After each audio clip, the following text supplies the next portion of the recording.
शुरुआत में हमें बताया जाता है कि इस दुनिया में 3 रेल्म है, हेवन, ह्यूमन और बाउंड्री रेल्म। इन तीनों रेल्म का अस्तित्व स्पिरिट ऑरा की वजह से है। इनमें बैलेंस बनाए रखने के लिए ये ऑरा तीनों रेल्म में घूमती है। जो इन स्पिरिट ऑरा को कलेक्ट करते हैं वो बाउंड्री रेल्म में रहते हैं। इन्हें ब्लैक और व्हाइट वॉरियर कहा जाता है और यहीं से हमारी कहानी शुरू होती है। हमें दिखाया जाता है कि 2 ब्लैक एंड व्हाइट वॉरियर बच्चे आधी रात को एक बीस्ट के साथ लड़ रहे हैं। तभी उनमें से एक बच्ची को, जिसका नाम चाओबाई है, उसे उस मॉन्स्टर के पंजे का वार घायल कर देता है। तभी घड़ी की अलार्म बजने लगती है और काले बालों वाला एक लड़का, जिसका नाम चाओही है, वह जागता है। वह दौड़कर अपनी बहन चाओबाई के कमरे में जाता है और उसे उठाता है। उसके बाद वे दोनों भागते हुए एक लार्ज कैसल की तरफ जाने लगते हैं। उसके अंदर मास्टर यामा है, जो कि इन दोनों बच्चों का बॉस है। वह उनके लेट आने पर खुश नहीं है। फिर वो उन्हें उनके टास्क के बारे में पूछता है। चाओबाई कहती है कि उनका टास्क अभी पूरा नहीं हुआ है। यह सुनकर मास्टर यामा और अधिक गुस्सा हो जाते हैं और उनको डांटते हुए अभी से अभी काम में जाने को कहते हैं। वे शिप में बैठकर ह्यूमन रेल्म की तरफ जाने लगते हैं। यहाँ हमें दिखाया जाता है कि एक बच्चा, जिसे कुछ गुंडे लूटने की कोशिश कर रहे थे, वह उन्हें ही मार मार कर उनका भुर्ता बना देता है। तभी चाओबाई और चाओही वहाँ आते हैं। उस बच्चे को देखते ही वे समझ जाते हैं कि वह बच्चा किसी दुष्ट आत्मा के वश में है। वे वॉरियर उसे लड़ने के लिए अपना हथियार निकालते हैं, पर उस बच्चे की शक्ति को देखकर वे थोड़ा घबरा जाते हैं। वे अपने प्लान बी को फॉलो करने का सोचते हैं, जो कि है डिफेंस करते हुए वहाँ से बच निकलना। वे वहाँ से भागने लगते हैं ताकि वो किसी अन्य स्पिरिट वॉरियर को बुला सके, लेकिन वो दुष्ट आत्मा उन्हें रोक लेती है। और तभी उस बच्चे के अंदर से एक खतरनाक स्पिरिट बीस्ट निकलता है, जिसे हमने कहानी की शुरुआत में देखा था। वो उन पर हमला करने लगता है। वे दोनों वॉरियर किसी तरह उसके हमले को डिफेंड करने लगते हैं, लेकिन तभी चाओबाई को उस बीस्ट का एक पंजा घायल कर देता है। वह मॉन्स्टर उन्हें खत्म करने ही वाला होता है कि तभी वहाँ एक और वॉरियर बीच में आकर उस मॉन्स्टर के अटैक को ब्लॉक कर देता है और उससे उन बच्चों को बचाता है। और आखिर में वो वॉरियर उस बीस्ट का काम तमाम कर देता है। वो वॉरियर एक लड़की होती है, जो कि उस बीस्ट को खत्म करते ही वहाँ से चले जाती है। वहीं दूसरी ओर हमें दिखाया जाता है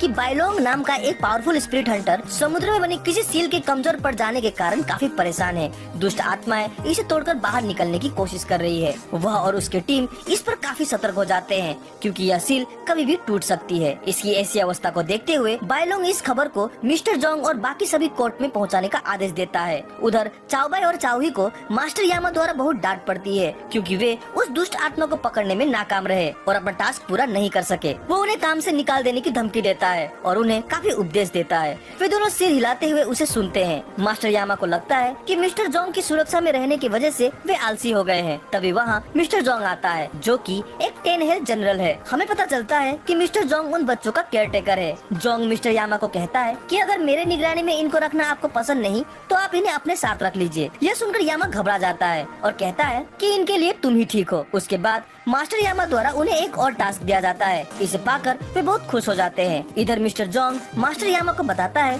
कि सील ऑफ टेंचाई जल्दी टूटने वाला है। इसे सुनकर यामा काफी परेशान हो जाता है। उधर वो दोनों वॉरियर ह्यूमन रेल्म में अपने सब्जेक्ट के पास आ जाते हैं, जो कि एक कार्टूनिस्ट है। वो मांगा पर काम करता है। इनका टास्क है इसे मरवा कर इसकी आत्मा को बाउंड्री रेल्म तक पहुँचाना। और हाँ, इंसान स्पिरिट वॉरियर को देख नहीं सकते। वे उसे मारने का प्लान बनाने लगते हैं। वो डिसाइड करते हैं कि वे फ्लावर पॉट को उसके सर पर गिराकर उसकी जान ले लेंगे, पर उन्हें वहाँ कोई फ्लावर पॉट नहीं मिलता। तभी वे देखते हैं कि वो आदमी कैब में बैठकर कहीं जा रहा होता है। वे उसका पीछा करने लगते हैं। उधर समुद्र के अंदर से वह सील धीरे धीरे टूटने लगता है। चाओही और चाओबाई उसका पीछा करते हैं और पाते हैं कि वो लड़का अपनी पूरी की गई मांगा को पब्लिशर को दिखाने जा रहा है। तभी चाओही चाओबाई को पोट ढूंढने को कहता है। तब तक वो उसे उलझा कर रखेगा। वह एक होमलेस इंसान बनकर उससे खाने के लिए पैसे मांगता है। वो लड़का उसे कुछ पैसे देता है, पर चाओही इसे लेने से इनकार करते हुए कहता है कि इस पैसे से कुछ खाने को नहीं मिलेगा। फिर वो लड़का अपनी सैंडविच उसे देता है और वहाँ से चला जाता है। तभी चाओही उसके पास आती है और कहती है कि पूरे ऑफिस बिल्डिंग में उसे कहीं फ्लावर पॉट नहीं मिला। इधर पब्लिशर उस लड़के की मांगा को रिजेक्ट कर देती है और उसके काम को बेकार और आउटडेटेड कहकर उसे चिल्लाते हुए बाहर निकाल देती है। हमें पता चलता है कि चाओही ने उस एडिटर को अपने बस में कर रखा था। उसका प्लान था कि वो उसके काम को भला बुरा कहकर उसे सुसाइड करने पर मजबूर करे। वो लड़का उसके 10 साल की मेहनत को बेकार कह दिए जाने पर काफी दुखी होता है। तभी वो बिल्डिंग के छत से देखता है कि उसकी एक दोस्त, जिसे वो बहुत प्यार करता है, वो किसी अन्य लड़के के साथ रोमांटिकली प्यार के पल बिता रही थी। इसे देखकर वो और अधिक फ्रस्ट्रेटेड हो जाता है। हमें पता चलता है कि यहाँ भी चाओही अपनी शक्ति से उसके दिमाग में भ्रम क्रिएट कर रहा होता है ताकि वो सुसाइड करने पर मजबूर हो जाए। पर चाओबाई को चाओही की यह तरकीब पसंद नहीं आती। वह कहती है कि हमें उसकी फीलिंग्स के साथ नहीं खेलना चाहिए। तभी वो लड़का छत से कूद जाता है। चाओही को वो बात याद आती है जब उसने उसे खाने के लिए अपनी सैंडविच निकाल कर दे दी। अचानक उसे अपनी हरकत के लिए काफी गिल्टी फील होता है और वो उसे बचाने का निर्णय लेता है। वो दोनों मिलकर अपनी शक्ति से उसकी सेफ लैंडिंग कराते हैं। वो लड़का यह देखकर चौंक जाता है कि इतने ऊंचे से गिरने के बाद भी उसे कुछ नहीं हुआ। आसपास के लोग भी यह देखकर हैरान हो जाते हैं और उसकी फोटो खींचने लगते हैं। तभी वहाँ वो एडिटर दौड़ते हुए आती है और उसके मांगा की तारीफ करते हुए उसे पब्लिश करने का ऑफर देती है। वो लड़का तो बच जाता है पर वे दोनों रोने लगते हैं क्योंकि फिर से वे अपने टास्क को पूरा नहीं कर सके जिसे मारने के लिए उन्हें भेजा गया था। उल्टा उन्होंने उसकी जान बचाई। उधर बायलोंग को उसकी टीम से पता चलता है कि अगले 3 दिन में यह सील पूरी तरह से टूट जाएगी। दूसरी ओर हमें दिखाया जाता है कि एक फाइट एरिना में एक सफेद बाल वाला लड़का रोबोट के साथ फाइट प्रैक्टिस कर रहा होता है। उस रोबोट को पूरी तरह डिस्ट्रॉय कर चुकने के बाद उस लड़के को एक लड़की जिसका नाम लूसू है वो उसे मिलने आती है। यह वही लड़की है जिसने चाओही और चाओबाई को उस दुष्ट बीस्ट स्पिरिट से बचाया था। वह लड़का उसे निश्चिंत होकर आराम करता देख उसे ट्रेनिंग करने की सलाह देता है। वह ग्रेट सील की अवस्था पर उसे सचेत करके तैयार रहने को कहता है। तभी एक मैसेंजर दौड़ते हुए उनके पास आता है और कहता है कि मास्टर यामा ने उन्हें जल्द से जल्द माउंट वाइट की तरफ जाने को कहा है। यह वही जगह है जहाँ ग्रेट सील अवस्थित है। वो मैसेंजर आगे कहता है कि वहाँ अपने मिशन के दौरान चाओही भी कहीं लापता हो गया है। वे दोनों इसे सुनकर काफी चिंतित होते हैं। तभी हमें चाओही को दिखाया जाता है जो खुद को एक बिल्कुल ही अलग दुनिया में पाता है। वो याद करने की कोशिश करता है कि उसके साथ आखिर क्या हुआ था जो वो यहाँ आ पहुँचा। तभी उसे याद आता है कि एक स्पिरिट मॉन्स्टर से लड़ते हुए वो अपनी बहन से दूर हो गया और यहाँ आ पहुँचा। उधर मिस्टर जोंग चाओबाई को इस झमेले में पड़ने के लिए डांटते हैं। चाओबाई रोते हुए कहती है कि वो लोग तो बस एक बूढ़े इंसान की आखिरी विश को पूरा करना चाह रहे थे, लेकिन तभी एक मॉन्स्टर ने उन पर अटैक कर दिया और उनसे लड़ते हुए चाओही कहीं खो गया। उसी वक्त उन्हें एक गार्ड के द्वारा पता चलता है कि सील कभी भी टूट सकता है। इसे सुनकर मिस्टर जोंग अपने और फाइटर को नीचे की ओर जाने का ऑर्डर देते हैं। बायलोंग चाओबाई को शांत कराता है और कहता है कि चिंता करने की कोई बात नहीं है। स्पिरिट हंटर्स को उसे बचाने के लिए भेज दिया गया है। उधर चाओही उस जगह से बाहर निकलने की कोशिश कर रहा है पर वह जगह अनंत है।